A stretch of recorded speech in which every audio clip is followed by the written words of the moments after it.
Quran surah keempat ayat 140.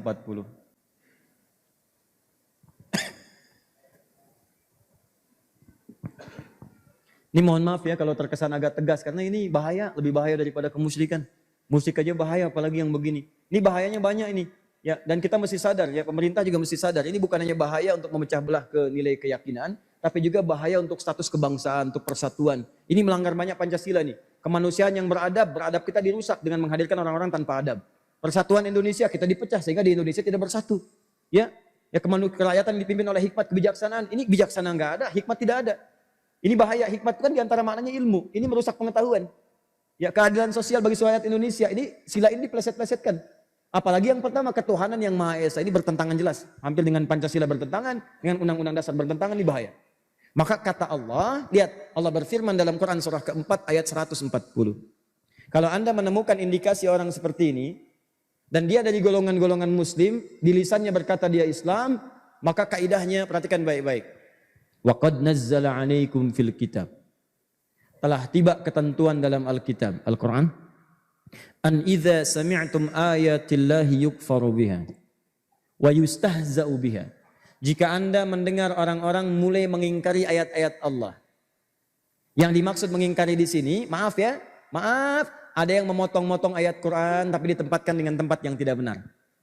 Ini kelakuan orang liberal sekarang. Dia potong ayat Quran. Al-Baqarah ayat 62. Paling kiri sebelah atas.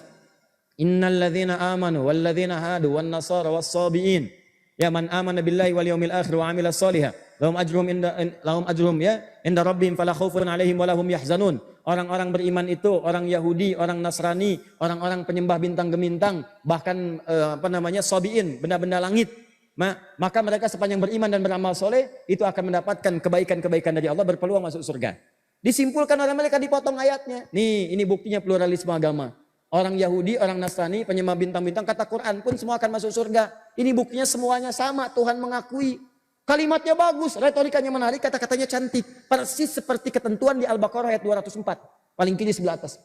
Kata Allah, wa minan nasi may yu'jibuka qawluhu fil hayatid dunya wa yushidullaha ala ma fi qalbihi wa huwa aladul khisam. Hei, kata Allah, hati-hati. Ada sebagian manusia kamu akan dapatkan. Kalau bicara, kata-katanya cantik. Kalimatnya menarik. Retorikanya bagus. Kadang-kadang dia ngutip ayat-ayat Allah. Dipotong-potong oleh dia. Kata Allah, hati-hati. Ini musuh yang paling bahaya. Dan yang paling dahsyat kata Al-Quran. Orang ini orientasinya dunia. Kata Quran tuh, Allah gak mungkin dusta. Fil hayatid dunya. Jadi orang ini gak ada kepentingan. Dia tuh gak ada kepentingan dengan persatuan. Hanya di lisan aja. Nggak ada kepentingan dengan perdamaian. Cuman di lisan aja kalimatnya manis. Yang paling penting kata Quran itu, sebetulnya tujuan utama orang-orang ini hanya dunia, materi. Hidup bisa tampil lebih mewah. Rekening bisa lebih besar lagi.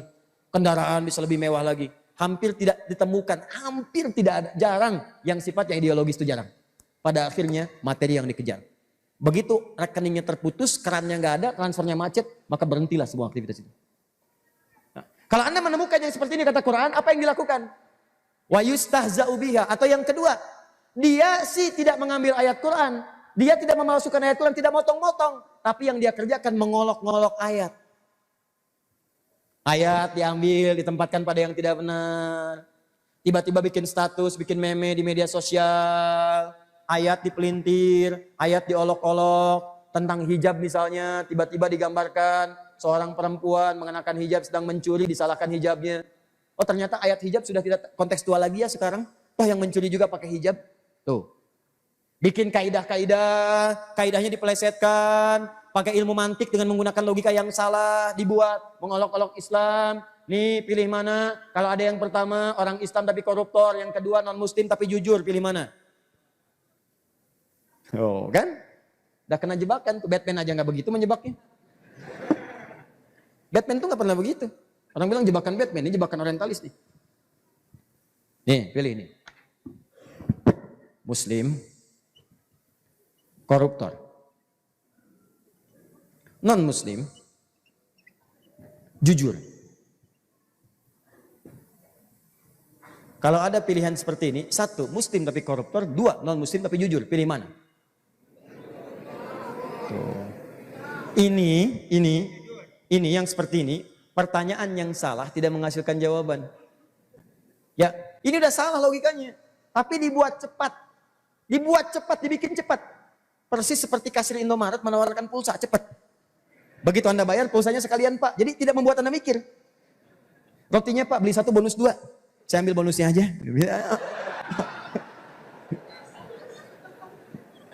Nah, jadi dibikin cepat tuh logikanya, seakan-akan kita nggak punya kesempatan mencerna.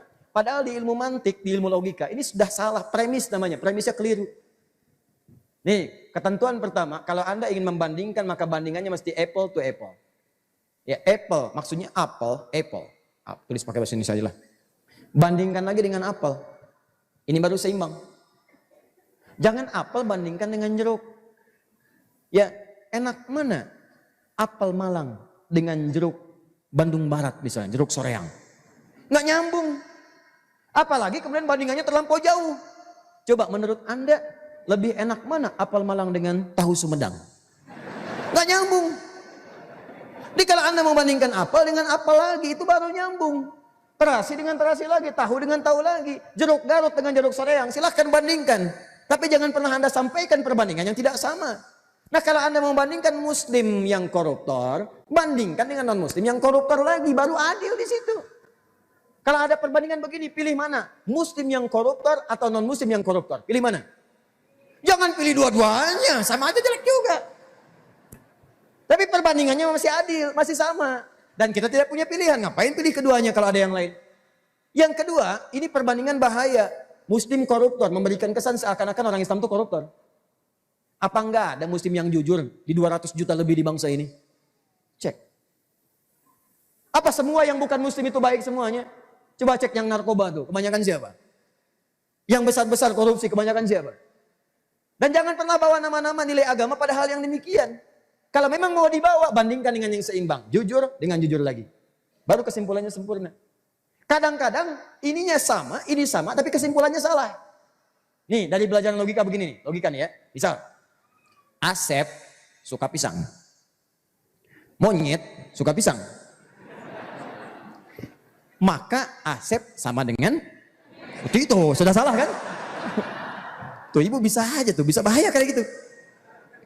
Bisa keliru. Kalau kalimatnya sampai situ, maka kesannya Asep sama dengan monyet. Tapi kalau antum teruskan, Asep sama dengan monyet suka pisang. Nah itu baru nyambung. Nah, ini banyak sekarang yang seperti ini permainan logika. Dan dimainkan kemudian. Tiba-tiba para ulama kita dikasih topi-topi yang tidak bagus, bikin meme. Tuh. Menyampaikan semua agama sama. Dideretan, sejajarkan, dan seterusnya. Itu sudah pelecehan itu. Ya, bukan sekedar menunjukkan bahwa orang itu ada kaitan erat dengan ini, orientalis. Jadi kalau ada yang mengolok-olok, dibikin kemudian maaf, dibikin ragu dengan tuntunan agama. Dengan jenggot, alergi, digambarkan ekstrim. Sejak kapan yang punya jenggot ekstrim?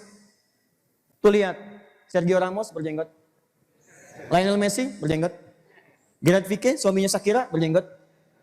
Silakan cek. Higuain yang dioper sekarang ke Chelsea. Ya, sebelumnya di Napoli, sebelumnya di Juventus. Ya, sebelumnya Madrid. Higuain. Ya, Anda tahu nggak? Pemain Argentina. Ya, Higuain kemudian sekarang ke Chelsea cuman belum ngegolin-golin gitu ya. Berjenggot juga. Morata sebelumnya pakai jenggot, berjenggot Alvaro Morata. Ya dari Madrid ke Chelsea, ke Juventus sekarang pindah lagi. Ya. Itu pada jenggotan semua dan tidak pernah disebut teroris. Kenapa? Kiai Agus Salim, Kiai Haji Agus Salim, diplomat kita paling hebat, menguasai banyak bahasa.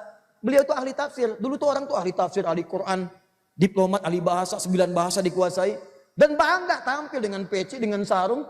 Berangkat ke Eropa, ke PBB, diketawain, diledek, dicela. Begitu mau pidato, orang-orang di situ ngolok-ngolok, ya. Apa respon beliau? Tenang aja. Diamalkan Quran surah 4 ayat 140 tadi. Saya belum teruskan, tapi secara singkat naik ke atas mimbar. Lalu berkata dengan penuh kehebatannya, dengan bahasa yang sangat dahsyat, dengan kalimat yang sangat fasih, diucapkan dengan bahasa mereka. Tuan-tuan sekalian, pada hari ini saya akan menyampaikan kalimat pidato. Dan Anda semua tahu bahwa saya punya kemampuan bahasa yang tidak tunggal. Atas rahmat Tuhan Allah Subhanahu wa taala Tuhan kita semua, maka pada hari ini jangankan bahasa manusia, bahasa kambing pun akan saya jelaskan. Maka saya mohon maaf pada kalangan kambing yang hadir di sidang mulia ini.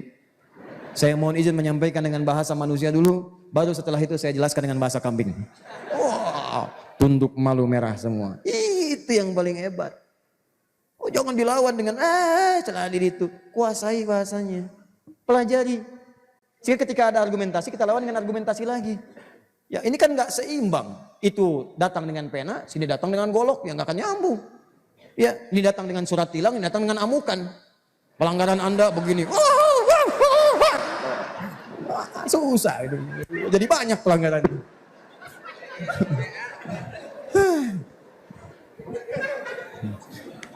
Paham ya?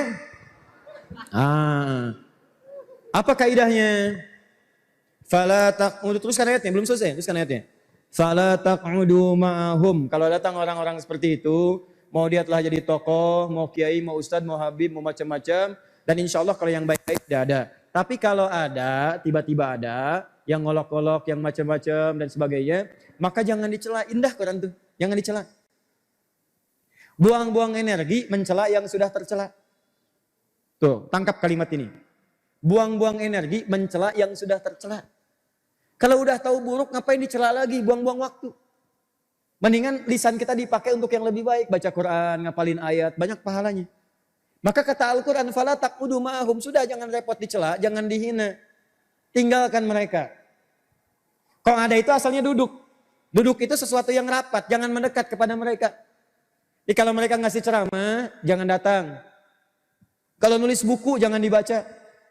Kalau bikin seminar, nggak usah hadir. Kalau ngasih himbauan, acuhkan. Ada tokoh agama mengatakan semua agama sama. Ada tokoh mengatakan misalnya yang jenggotan itu jenggotan semakin bodoh misalnya kan. Ada lagi yang mengatakan misalnya kalau pecinya begini begitu. Ada yang lagi mengatakan gini-gini. Jangan dicela, tidak usah. Kita ini bukan makhluk pencela. Kita bukan makhluk penghina. Yang pertama kata Quran, tinggalkan aja dulu. Ditinggalkan ini bukan ingin membenci. Hatta yakhudu fi haditsin ghairi. Sampai mereka tahu bahwa mereka itu salah. Jadi kita isolasi itu supaya sadar, oh saya salah. Ini kalau seorang tokoh ditinggalkan umatnya, dia akan evaluasi diri. Oh saya salah nih. Sampai berevaluasi. Begitu dia kembali lagi, silahkan ikuti lagi. Dekati lagi dan sebagainya. Itulah indahnya Islam. Innakum idam mithluhum. Kalau antum ikuti, antum lama-lama seperti mereka. Ini yang paling bahaya. Di kita itu kadang-kadang ada penyakit cepat kaget, gampang kagum. Bu, cepat kaget, gampang kagum. Ada mall baru, kaget. Itu kan. Ke situ lihat-lihat ke mall. Belanja? Enggak, numpang kagum aja. Cuman foto-foto gitu kan. Nah, itu penyakit tuh. Sama pemikiran begitu cepat kagum. Bikin seminar. Mereka itu dikasih anggaran. Keenakan mereka. Antum yang bikin seminar, antum biayain. Anggaran mereka mah utuh aja. Itu jangan cepat kagetan, yang seperti itu tinggalin. Tiba-tiba bikin kajian misalnya. Wah, seorang sahabat yang tidak berhijab. Kaget kita. Padahal kalau dicerna-cerna memang betul sahabat mah gak ada yang berhijab. Ya. Yang ada sahabiah itu berhijab gitu kan. Oh, bikin. Itu udah aneh-aneh. Ya, seminar tentang ditemukan bukti bahwa Quran itu produk budaya. Wah. Ditemukan bukti ada penyimpangan kesalahan dalam Al-Quran. Ditemukan bukti bahwa hadis-hadis Al-Bukhari itu banyak yang palsu. Misal, kaget kita. Padahal kita udah paham, udah qot'i dari ulama kita. Quran itu qot'i, hadis itu sudah paham ketentuan, Al-Bukhari itu paham. Kalau udah mengerti seperti ini, ada judul seperti itu, tinggalkan, udah tenggelamkan. Udah, gak usah diikutin, gak usah direspon. Kalau nggak direspon, mereka diam sendiri, ntar mati sendiri. Kalau acara TV gak usah ditonton, diamin deh sampai ratingnya turun, sampai nggak muncul lagi. Gitu caranya. Itu yang paling hebat, energinya nggak banyak terbuang, tenaga tidak ada, biaya tidak ada, dan itu paling indah. Mencela juga tidak. Jadi kita tidak mengeluarkan sesuatu yang kotor, karena sia-sia di situ, energi tidak keluar, dan itu dengan sendirinya hilang. Tapi kalau antum ikuti, lama-lama antum seperti mereka juga, ujung-ujungnya nggak sholat juga. Ujung-ujungnya ada yang paling ekstrim sekarang. Sekarang gerakan orientalis berpindah untuk menciptakan gerakan ekstremis. Masuk membentuk sebuah aliran tertentu, dibikin kacau di dalam. Mereka sudah nggak berhasil dengan aliran itu. Dulu awal 2000-an masih berhasil. Sebuah agama sama, ini itu tokohnya ada. Sekarang nggak berhasil, makanya dibikin sekarang gerakan baru, tapi sulit ketahuannya. Dibuat sebuah gerakan-gerakan ekstrim. Seakan-akan Islam itu mengajarkan kekerasan. Itu tuduhan masa lalu, tuduhan masa lalu. Tuduhan masa lalunya Islam disebarkan dengan pedang. Tuduhan masa kirinya Islam menyebarkan bom di mana-mana. Bom panci, bom kulkas, bom ini, bom itu. Ya. Makanya kalau antum mendengar ada orang-orang di pengajian, tiba-tiba ngajak mengatakan, ini orang ini togut, pemerintah ini, bom aja, tembak aja. Ini menandakan nih aliran aneh nih, hati-hati. Awas ya, dan ingat membunuh seorang beriman, satu saja, itu resikonya neraka jahanam. Awas, itu An-Nisa 93 jelas. Wa may yaqtul mu'minan muta'ammida, siapa yang sengaja menghilangkan nyawa seorang muslim beriman. Awas fajazauhu jahannam, maka dia seakan-akan punya cita-cita masuk neraka jahanam. Balasannya neraka jahanam. Tidak ada satupun orang beriman yang pengen masuk neraka jahanam, mustahil. Maka hati-hati ya, kalau ada aliran pengajian begitu, bunuh orang, tembak orang, bom orang gini, itu hati-hati. Kalau nggak ada ketentuan dalam syariat Islam yang benar, maka ini menunjukkan itu aliran menyimpang. Jelas ya? Baik, Ustaz, dia ngajak saya bom. Di mana? Itu di Jalan Toha, Jalan Muhammad Toha. Apakah bom Jalan Muhammad Toha termasuk jihad fisabilillah? Jawab, jihad fisabilillah itu jihad di jalan Allah, bukan di Jalan Toha. Jelas ya? Jadi tinggalkan yang seperti itu, jauhi. Sekarang kita ikuti aja taklim-taklim yang baik, yang teduh, yang kira-kira meningkatkan iman, takwa, wawasan, dan menjaga persatuan di kehidupan berbangsa kita insya Allah. Siap? Ya, tapi kalau ada yang begini, siapapun dia, tokoh dari manapun itu racun. Ya, tinggalkan, jauhi, jangan dekati. Kalau masih ada yang begitu, maka disebut oleh Allah yang terakhir, innallaha jami'ul munafiqin. Maka Allah menyebut mereka orang munafik. Muslim, tapi menghancurkan Islam dengan semua tipu muslihat lidah dan pikirannya. Ya, wal kafirina fi jahannam jami'a. Maka di akhir di neraka nanti, dia adalah orang pertama yang akan dibenamkan dalam neraka jahanam. Jadi yang masuk neraka jahanam itu bukan orang kafir duluan, orang munafik yang mengaku Islam tapi menyerang orang Islam dan nilai-nilai keislamannya. Jadi kalau antum lihat di media sosial ya, maaf ya, ada yang menyerang orang Islam, ada yang menyerang Islam, ada yang mengolok-olok misalnya ayat-ayat Quran, macam-macam olok-olok ulama, dan dia mengaku Muslim, maka itu adalah contoh pertama orang ahli neraka jahanam yang numpang hidup di bumi. Kita doakan untuk tobat, doakan mendapat hidayah. Kalau dia nggak mau tobat, nggak mau dapat hidayah, memang sudah punya cita-cita masuk ke situ. Ya.